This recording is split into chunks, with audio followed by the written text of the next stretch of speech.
our Dr. Lian, our chairperson for today. She's a clinical fellow neurology from Hospital Seberang.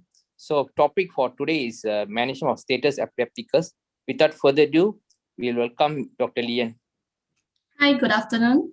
I'm Dr. Lian, and I'll be chairing this meeting on behalf of Dr. Irene. First, I would like to welcome everyone to this 4th Neurology webinar by College of Physicians. And I hope you all benefited from the 3 previous sessions. And today we are back with our last topic on management of status epilepticus, which will be presented by Professor Dr. Lim Keng Siang, who is a professor of neurology, consultant neurologist in University Malaya Medical Center. It is my great pleasure today to introduce Prof. Lim, who was my teacher in University Malaya. He's a prominent figure in the field of neurology, and I think he need no further introduction. Let's welcome Prof. Lim. Thank you, Lian. As you can see on the first screen, the topics I have changed slightly. The initial topics is management of status epilepticus, but I have modified it for physicians and MOs who are working in the hospital without a neurologist. That hospital may have EEG, but may not have anyone to read the EEG. So how are we going to cope with management in status without those facilities? This is one of the key questions we have been asking, and I'll try to present accordingly. If you can see here that in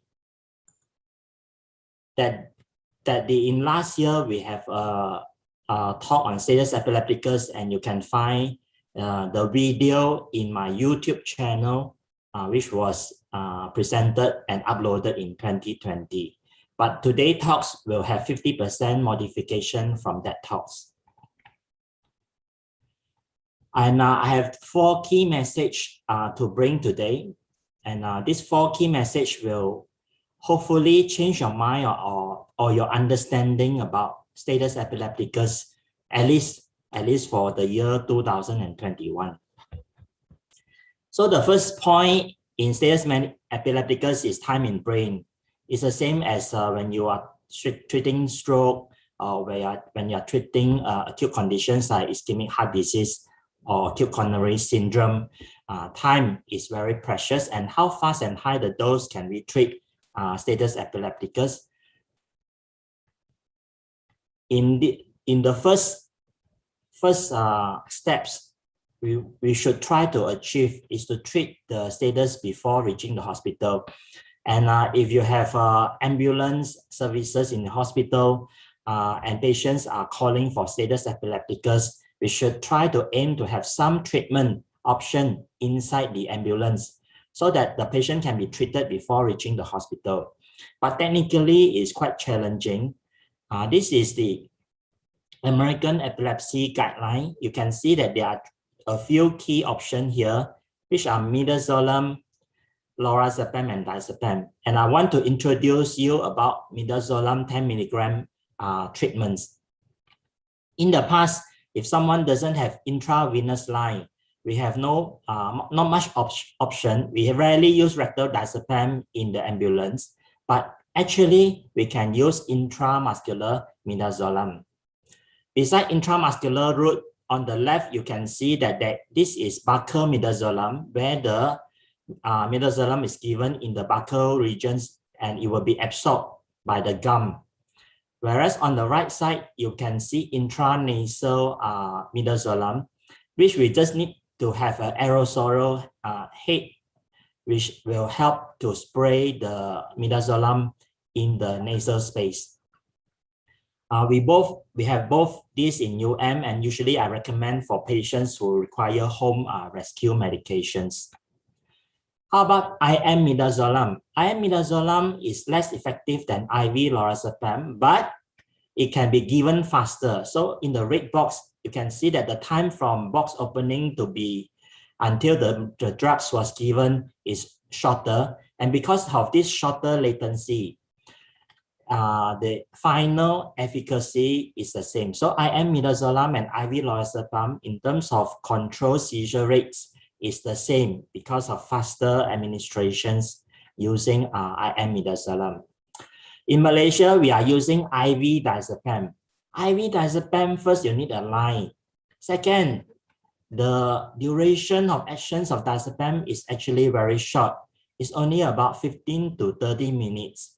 Just imagine if some seizures are supposed to be continuous for 1 hour, what will happen after a diazepam first dose is the seizure may recur. You need the second dose and then it recur again. So it is quite frustrating to see when the seizure is controlled, but after a while, seizure recur again. And this is all because the duration of actions of diazepam is rather short and cause higher relapse rates. However, Malaysia, we doesn't have IV lorazepam, which was not registered in Malaysia or many other Asian countries.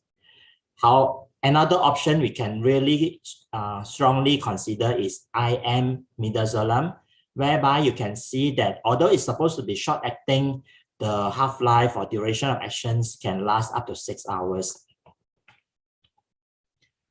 And another concept we always talk about is, should you give diazepam and phenytoid later?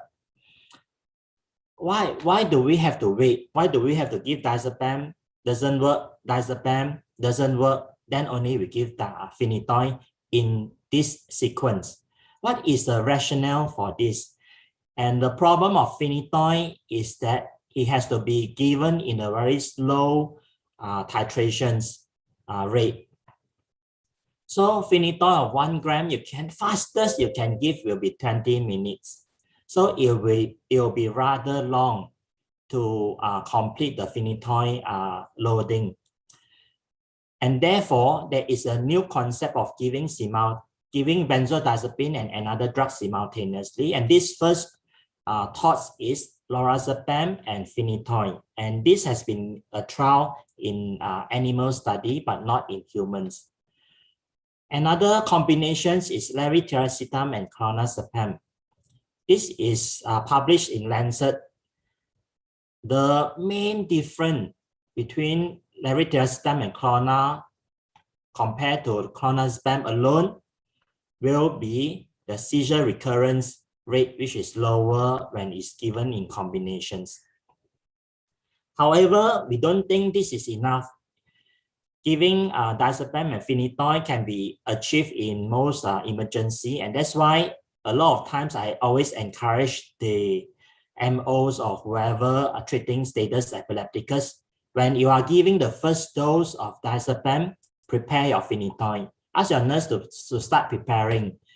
And when the first dose doesn't work and you want to give the second dose, give phenytoid together. Partly because phenytoid half-life is longer, and secondly, phenytoid takes about 20 to 30 minutes to complete the infusions. Make sure you don't give phenytoid very slowly over 1 hour. The efficacy is much poorer then. This is another idea of how about triple combinations, midazolam, valproate, and ketamine. This is in animal study published in 2019, which I found very important and very interesting. And firstly, you will see if it's midazolam plus ketamine. Midazolam is working at the GABAergic receptors. Ketamine is working at the glutamate receptors. This combination actually work better than just the midazolam alone. However, when ketamine was added with valproate and midazolam, you see in these animal models that there is hardly any seizure activities, which means the seizure activities is completely suppressed. I will talk a little bit more on ketamine later because ketamine is working at the glutamate receptor, and this is very, very different from all the GABAergic drugs like midazolam, like valproate, like phenobarbital or thiopentons. All these are GABAergic. Second point in this animal study, which I also found useful and remind us of simultaneous treatments on the graph over the right side. you can see that the one in the middle is on simultaneous administration of all three drugs, whereas the one on the right is sequential administration of the drugs. This highlights the importance of combinations and fast administrations of anti-epileptic drugs. Now I'll go to the message 2, think outside the box. I told Leon just now, 20 years ago, in my textbook on status epilepticus will be diazepam and phenytoid. 20 years later, it is still diazepam and phenytoid. Is there anything else outside phenytoid? Are there any other options? Similarly, this is the American Society that I showed you just now. For second line, now they have included valproate and levetiracetam. Remember the dose, and I will highlight the dose for valproate and levetiracetam again. In America, they use phenytoid. The main difference between phenytoid and phenytoid is that phenytoid has to be given slowly over 20 minutes or 25 minutes, whereas phenytoid can be given much faster within 10 minutes. So in 2011, when they use phenytoid as a comparison between sodium valproate, phenytoid, and levetiracetam, just note here, the epilim dose is 20 milligram and capra dose is also 20 milligram per kg. In this study, epilim seems to be better. Epilim sounds better than phenytoid and levetiracetam. But in 2019, there is a new comparison and the dose was pushed up. Firstly, levetiracetam was pushed to 60 milligram per kg. So imagine someone if 70 kg in size, the dose will be about 4,000 milligram. Similarly, for sodium valproate, in the past we used 10 milligram per kg or 20 milligram in 2011 study. But in this 2019 study, the loading dose was 40 milligram per kg. This is super high dose. Currently in our practice in UM, we are no longer using 10 milligram per kg. We try to give higher dose, at least up to 20 milligram or 30 milligram, depends on the response of the patients.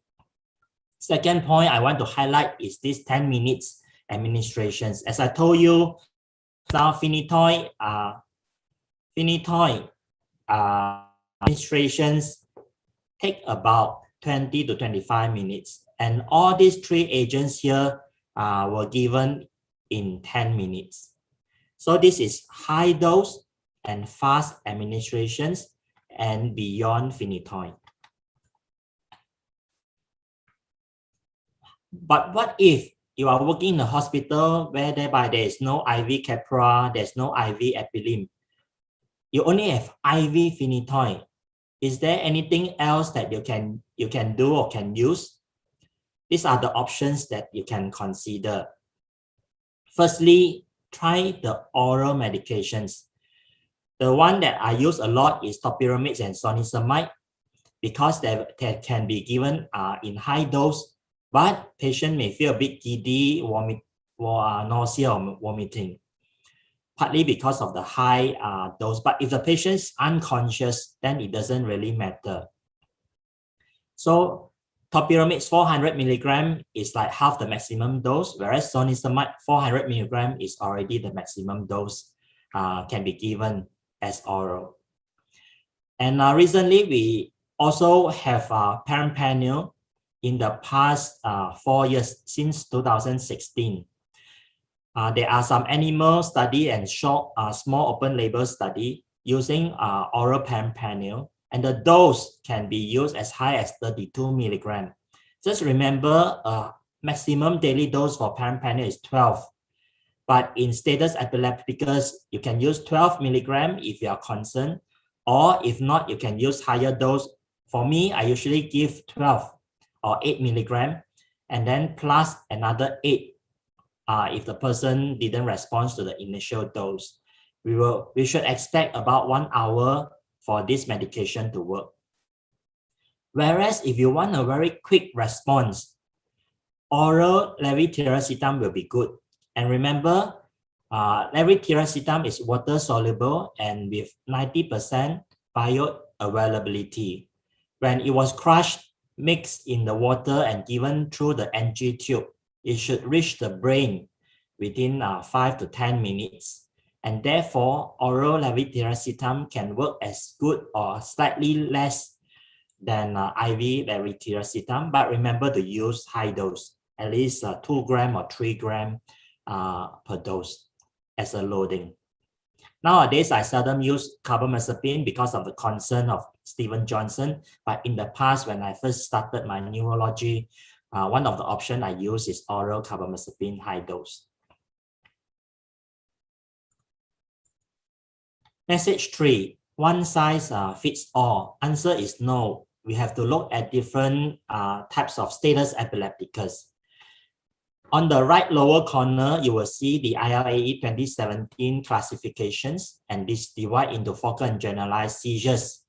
Similarly, for status epilepticus, we can divide them into focal and generalized, but prior to that, we always divide our status into convulsive and non-convulsive status. One of the reasons why we talk about non-convulsive status is because some patients doesn't have convulsion and their status were missed because it was not noticed and the diagnosis was not considered. And there are some mimickers, sometimes seizures, sometimes certain jerks, they are not truly a seizure. I will cover two of these later on. And secondly, I will cover the non-convulsive status in more details and focal status epilepticus, or what we call epilepsia partialis continua in the past. Okay, so non-convulsive status epilepticus in the comatose patients. We always see this in ICU, especially in the elderly. So this 78 years old woman with altered mental state, patient had one seizure before, and now she has increasing fatigue and a loss of awareness on the day of admissions. So what can be a differential diagnosis? Based on all the others like encephalopathy and encephalitis, one of the key differential we should consider is non-convulsive status epilepticus, because patients have previous seizure. So when do we want to do? Because the only way to diagnose non-convulsive status epilepticus is to do EEG. And these are the indications for EEG. But there is a key point I want to highlight here. The key here, which is to consider non-convulsive status epilepticus in any patients with an unexplained and prolonged alteration of consciousness, especially if there is a past or recent history of epileptic seizures. So think about it.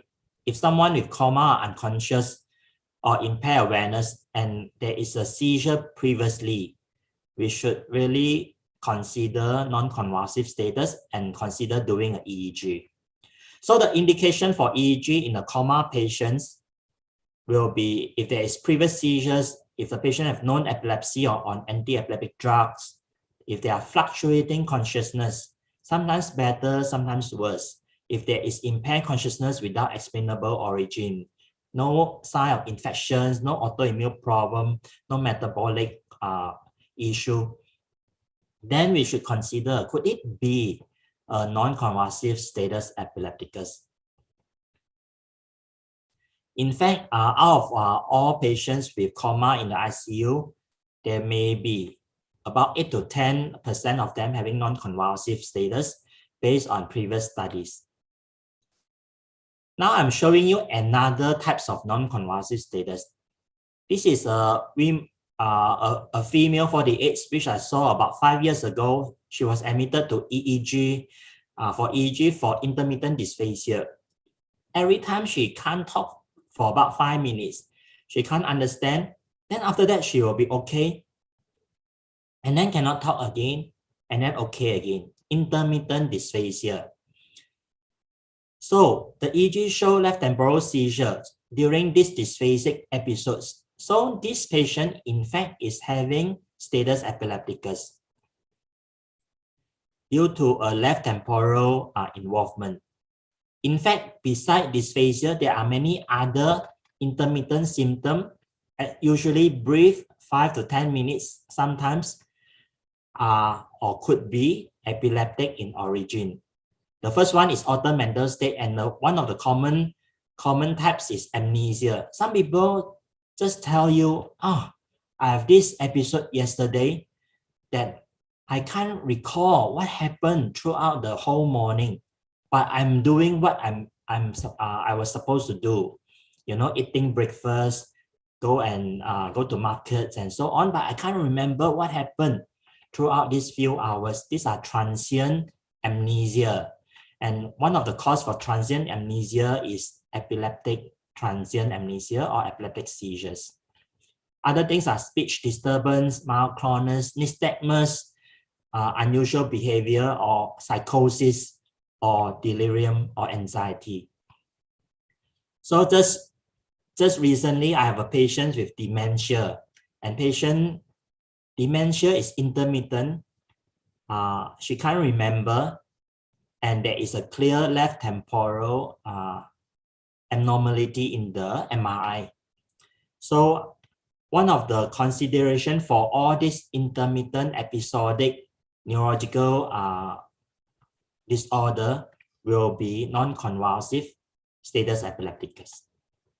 Another one is absence seizures. This 14-year-old boy has generalized tonic-clonic seizure, but he also has absence seizures in the past, intermittent absence seizures.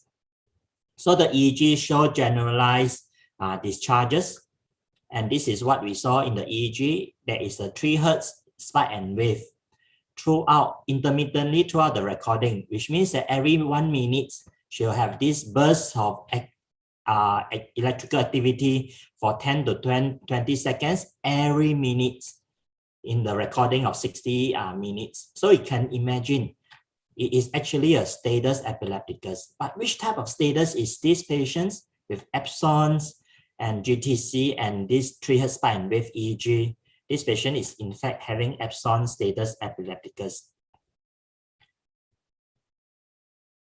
We try him on phenytoid, sodium valproate, levetiracetam. It doesn't really work. We give him some midazolam, but he feels very sedated and drowsy. We give high dose oral topiramate up to 400 milligrams, make him very giddy as well, but it still doesn't work. We almost want to import etosasamide. Etosasamide is not available in Malaysia and need import permit. But then his seizure aborted 1 week later. When we repeat his EEG 1 week later, everything turned back to normal. So for those without EEG, for those who are working in the hospital without neurologists, this is what I propose. So for non-convulsive status, first you suspect them.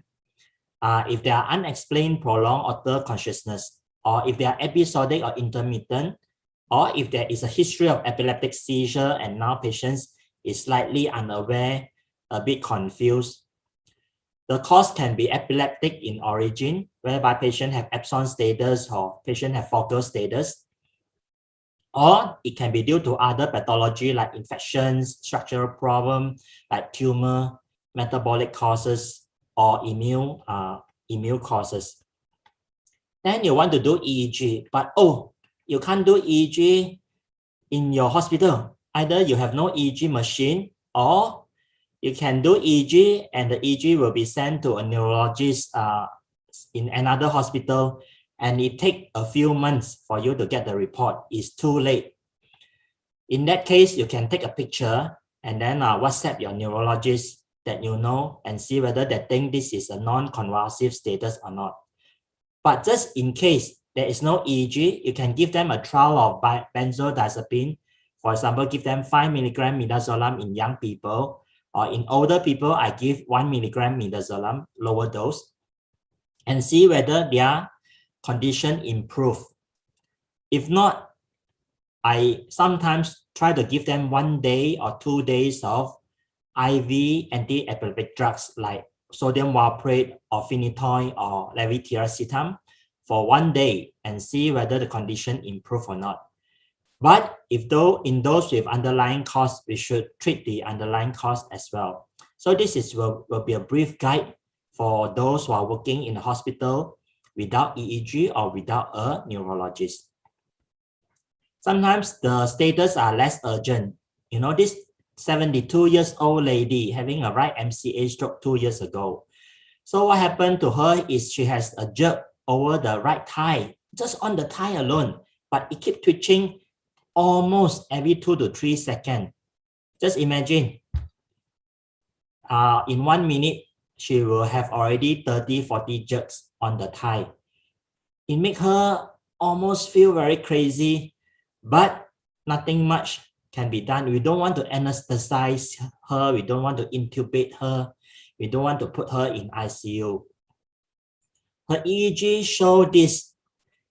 In the central region, you can see that there is a spikes or sharp waves in the central region continuously. And then we do put an EMG on the leg over the thigh where there is a twitch, and the twitch occur in concordance or time lock with the sharp waves that we can see in the EEG.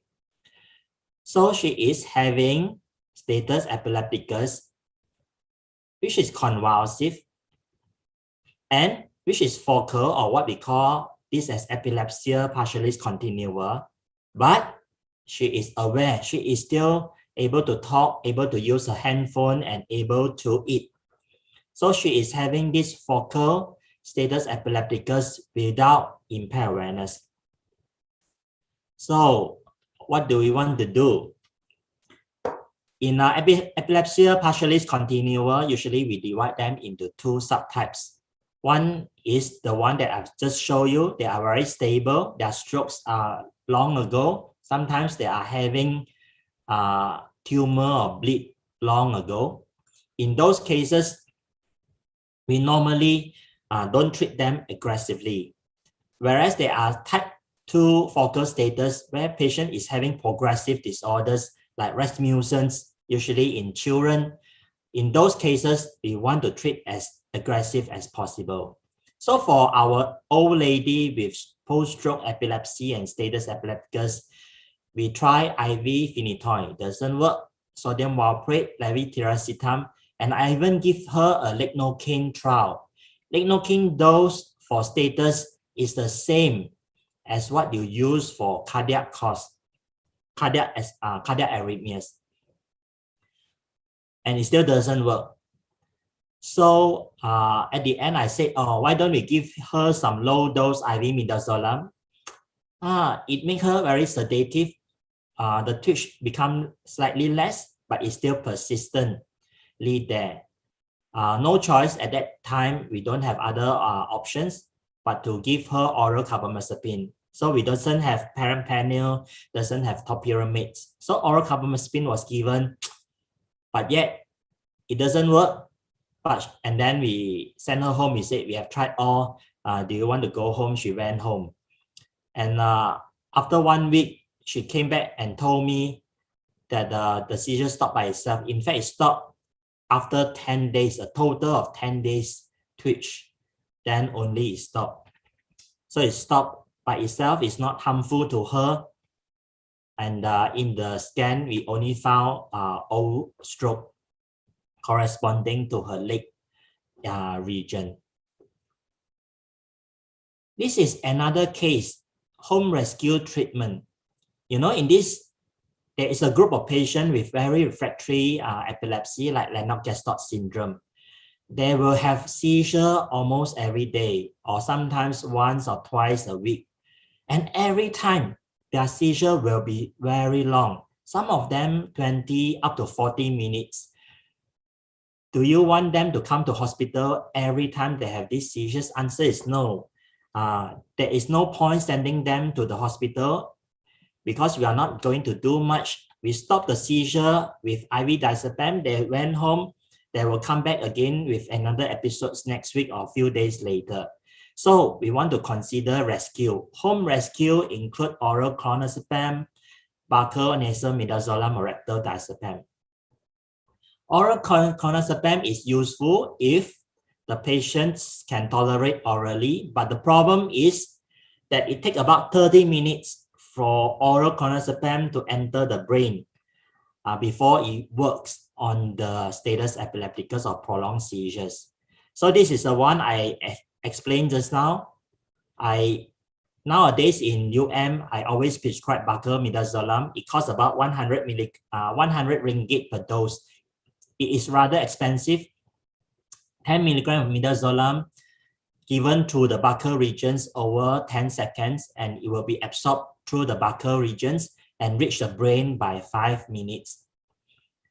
Aerosol is another option. We use ampule midazolam. We have to break the ampule, syringe each out, join with an aerosol head, and then spray inside the nose. Midazolam ampules is very cheap, but the family must be confident to break the ampules whenever there is a seizure. So this comes to acute repetitive seizures. There is a very new score called STESS score, which is Status Epilepticus Severity Score. And you can see that for those who are alert, who are young patients with previous seizures, like the case I showed you just now, we usually doesn't want to admit them. However, if someone is comatose, if someone is very old, no previous seizures, just like the first case, then the risk of seizure recurrence is high. The mortality rate is also high. In this group, we will need to admit, especially the elderly group. However, not all myoclonic seizures are status epilepticus. Give you a first case. This 61-year-old man, day 3 after cardiac arrest, so he had hypoxic encephalopathy, off sedations, but still doesn't wake up, having coma, eye blinking, chewing, and body twitching.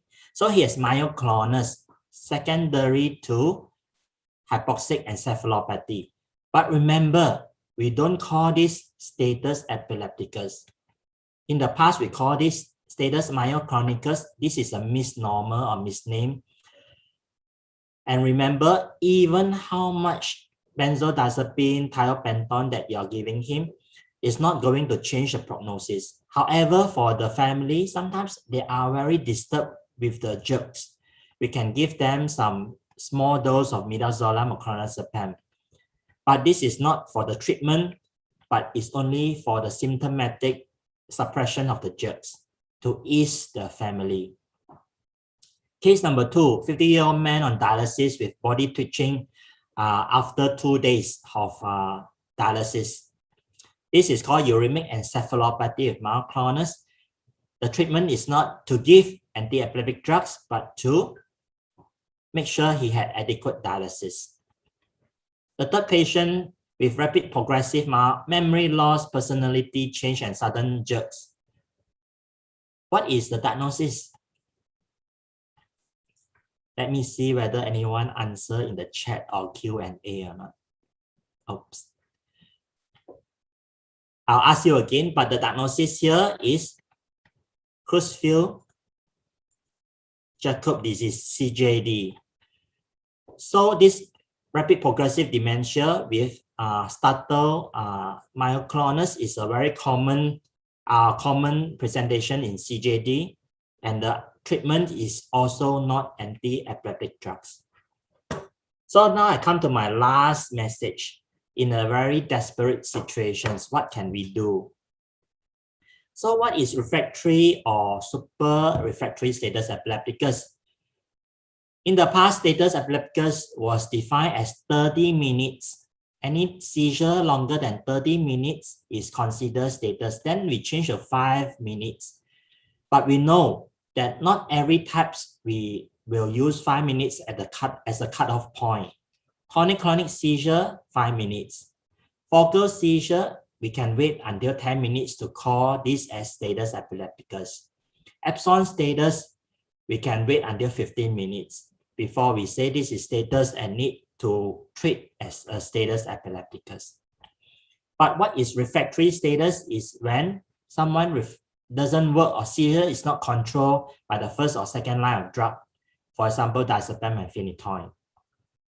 What is super status epilepticus is when the seizure continues for 24 hours and patients require anesthetic agent and is still not responding to treatment. So one of the key understanding of super or refractory status epilepticus is this GABAergic receptor internalization or invaginations. Looking at the chart on the right side, you can see that this GABAergic receptors is on the surface, but with a prolonged status epilepticus, these receptors will slowly being internalized or invaginated into the internal or intraplasma area. That's why GABAergic medication may not work after 24 hours. For example, the benzodiazepine, the sodium valproate, or the Midazolam thiopentones, they may not work after 24 hours and cause treatment failure. So in this moment, we should consider glutamate activity or drugs work at glutamate or calcium or other sodium channels that is different from GABAergic drugs. So the first one is ketamine, which works as the NMDA subtypes of glutamate receptor. Lacosamide, which is working at the sodium channel, but in the slow inactivation phase. Parampanel is the AMPA receptor antagonist. Pyramid has multiple activity, mainly NMDA and calcium channels, including zonisamide as well. Ketamine has become more and more popular recently for status epilepticus because of his NMDA activity. The dose will be loading of 1 to 3 milligram and give 0.1 to 0.5 milligram per kg per hour. This is very similar to the anesthetic dose that was used during surgery by the anesthetist. It is not only in the multi-center trial that it was used, but it was also reported in a systematic review, especially in super refractory status epilepticus, and the efficacy is up to 50 to 60%. This is very, very good. So ketamine is available in most hospitals, and when your phenobab, when your thiopentones, or when your other anesthetic drugs doesn't work, consider ketamine. Nowadays, we are, beside the anti-epileptic drugs or anesthetic agent, there are other considerations. And in most hospitals, you should have your steroids or immunotherapy, or you should have your electroconvulsive therapy, which was used by your psychiatric friend. And this is a paper on the right. I just want to show that was published by the UKM group, which myself, I have not used ECT before for status epilepticus, but this was reported in UKM, and I thought it's good to inform you. So how about steroid? Let me go a bit more on steroid. A lot of times the status epilepticus are immune in origin. For example, this 38-year-old man, visual hallucination and aggressive behavior, and with focal seizures involving the face and limbs. So there are multi-component in the presentations. There are psychosis. There are also seizure or epileptic seizures with impaired consciousness and movement disorder, which is orofacial dyskinesia. When we look at this, we know that there are something happen in the brain, rather systemic rather than focal, like in stroke or tumor. Stroke and tumor are rather focal, but in this case, it should be rather systemic or rather diffuse. So one of the possibility will be autoimmune in origin. Nowadays, we talk mainly about autoimmune limbic encephalitis like NMDAR encephalitis, but there are other autoimmune causes which can present like that as well, including paraneoplastic autoimmune encephalitis, Hashimoto, which we need to check thyroid antibodies, SLE or other connective tissue disease like rheumatoid arthritis, or sometimes post-infectious like dengue, like COVID. Patients may have this autoimmune encephalitis, and we may have to consider steroid. So in this case, this patient was found to have NMDAR antibody positive, and the seizure and involuntary movement usually co-assist. So the dyskinesia in the face has no EEG correlation, whereas the face and limb jerks, there is an EEG correlation. So in this case, the patient responds very well to steroid. If it doesn't, you may want to consider plasma exchange or IVIG. So in brief or in conclusion, I have talked about 4 key messages. The first message is on first line drugs. Time is brain. We want to give the drugs as fast as we can and as high dose as we can. Remember, I talked about diazepam and phenytoid in combination.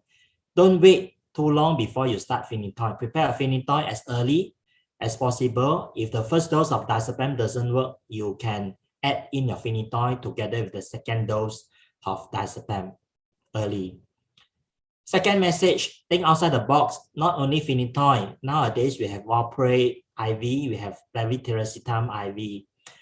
If no IV, you can use oral drugs. Make sure you use high dose, like topiramate 400 mg, perampanel 8 mg or 12, or zonisamide 400 mg. These are some of the options that you can use in your hospital. The third, not everyone requires anesthetic agent. Some seizures are non-convulsive. They can be treated with more second line before you consider intubate them and put them in ICU. Remember the one with the stroke and focal seizure on the thigh. Sometimes they occur and continue for another weeks, but then they stop by itself. It's self-limiting. So we don't want to give them drugs that impair their awareness and require intubations, partly because they are rather non-destructive or damaging to the brain. So I also mentioned some home rescue, especially for people with frequent prolonged seizure, including buccal midazolam and intranasal midazolam. And the last one I want to talk about is treat the etiology and always consider ketamine in super refractory status, as well as steroid for people with possible autoimmune cause.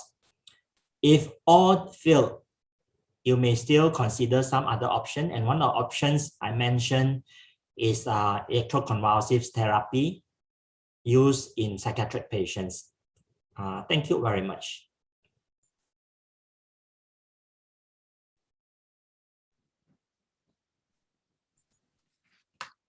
Thank you very much, Prof. Lim, for the excellent presentation. I'm sure many of the doctors here will find this topic very useful. In the interest of time, I think maybe we shall move to the Q&A. There are six questions here. I'll read them out one by one. Okay, the first question, for weight-based doses, do you use ideal, adjusted, or actual body weight? The easiest is still the body weight, the actual body weight. Okay. All right. The next question. Sorry, where's the question? Where is it? If a patient with CVA, example multifocal infarct, comes in with focal seizure, what is the best AED? Is it phenytoid, valproate, or carbamazepine? Thank you. So prior to this, I just add in a bit more on the weight.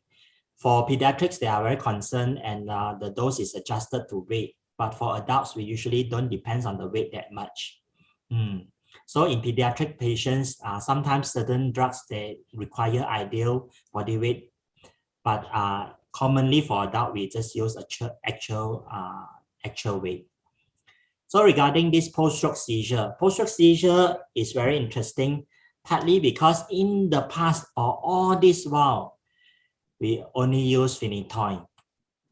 In fact, patient come into emergency, having a seizure, give phenytoid, and then will continue phenytoid forever. But remember, now we have many other options. Phenytoid will have drug-drug interactions with cholesterol lowering agent, with oral hypoglycemic agent. Similarly, carbamazepine as well. So if the patient is old and had a lot of cardiovascular risk, sometimes I consider second generation drugs like levetiracetam or sodium valproate. Partly because firstly, the drug-drug interaction is not there or less. Secondly, is better tolerated by the older patients with strokes. Right. The third one, what's the treatment of choice for status epilepticus in pregnant ladies? Yeah, we treat as eclampsia. We follow the eclampsia protocol. Okay. Next one. What is your opinion on prophylaxis loading of phenytoin for large MCA infarct or large intracranial bleed, especially prior to surgical intervention? The MCA infarct prophylaxis is not very well established, partly because post-stroke seizure, which occur within a week, or post-stroke epilepsy, which occur after 1 week of stroke. Both of them, the incidence is about 10%. So large stroke, large MCA stroke, the likelihood of seizure occurring is 10%. And for this 10%, if we use prophylaxis AD for all of them, then firstly, it is the risk and benefit is not justified because we are treating all to prevent that 10% seizure. So normally I'll wait for the seizure to happen, then only we treat. So it's not a prophylaxis, but it's an actual treatment for seizures. Secondly, for intracranial bleed, there are recommendation only for a subtypes of intracranial bleed, mainly a very severe blunt trauma or subarachnoid bleed, but not hypertensive bleed or subdural. Those group is not recommended for prophylaxis.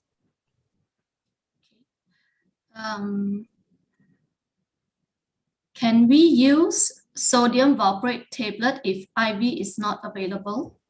Answer is no. Levetiracetam, I mentioned, in levetiracetam is water soluble firstly and high bioavailability of 90% to the brain. So it reaches the brain quite fast. Sodium valproate, firstly, although it melts in water, but it's acidic. Secondly, it goes through our digestive system. So it will not be available to the brain after oral intake within 5 or 10 minutes. We will need much longer for the valproate to reach the brain. All right, next question. If the patient is already on phenytoin, can we still give phenytoin? Yes. So if the compliance is good, the phenytoin level is good, just without checking now, just assume, because patient say I take every day or family say he took every day, then loading of phenytoin is not recommended. But in such a case, sometimes half loading can be considered. You give half if you have no other options. Otherwise, I would consider other options. Means 10 mg per kg, is that right? Yes, half the dose. So it's like giving half, like 500 milligram. Or if the patient on phenytoin but non-compliance and you don't think that patient is taking every day or may have missed the phenytoin for 2 or 3 days, then phenytoin can be given as other patients. Right. So the next one, when would Prof consider intubating a patient with status epilepticus? In if a patient, okay, maybe I say which are patients I won't intubate. That one will be easier. So firstly, if the patient having status epilepticus but alert and conscious, like the MCA stroke just now, she just have a jerk over the right thigh. I won't intubate because she is conscious and alert. Second, if a patient seizure is mainly non-convulsive,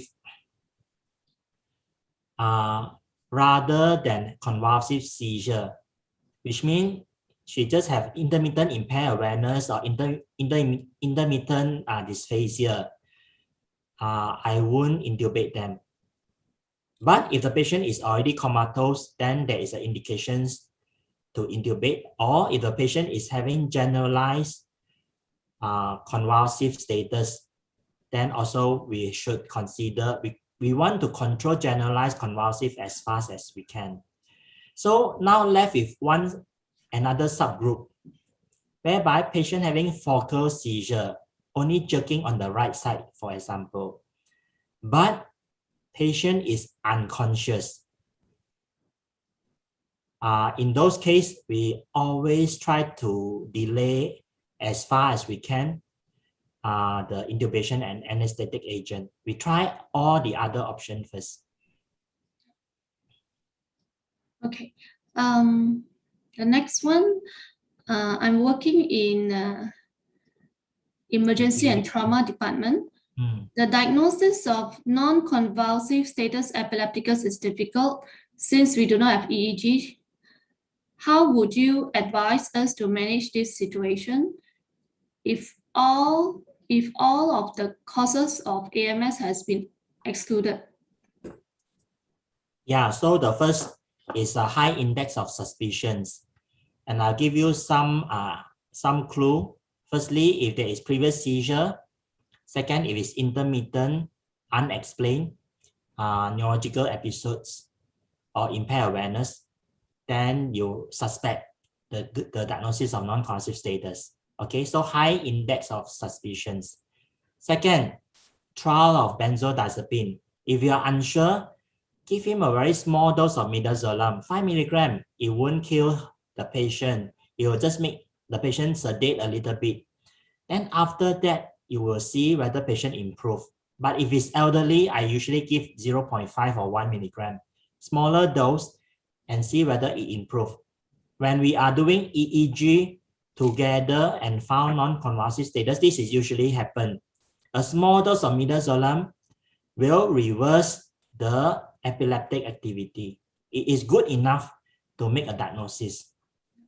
But if you are still unsure and strongly suspected this diagnosis, just admit them, give them 24 hours IV and anti-epileptic drugs.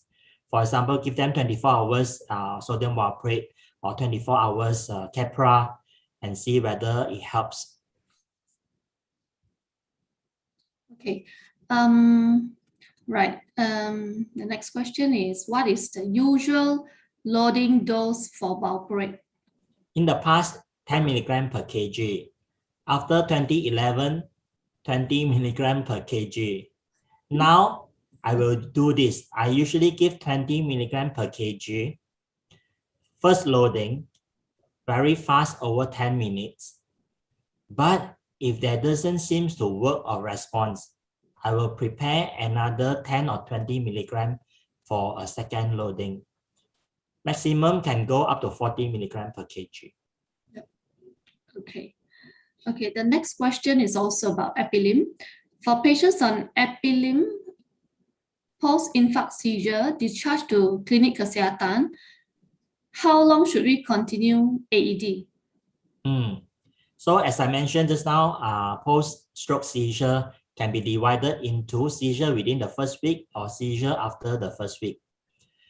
Seizure within the first week are usually due to acute changes like edema, bleed, and so on, or ischemia.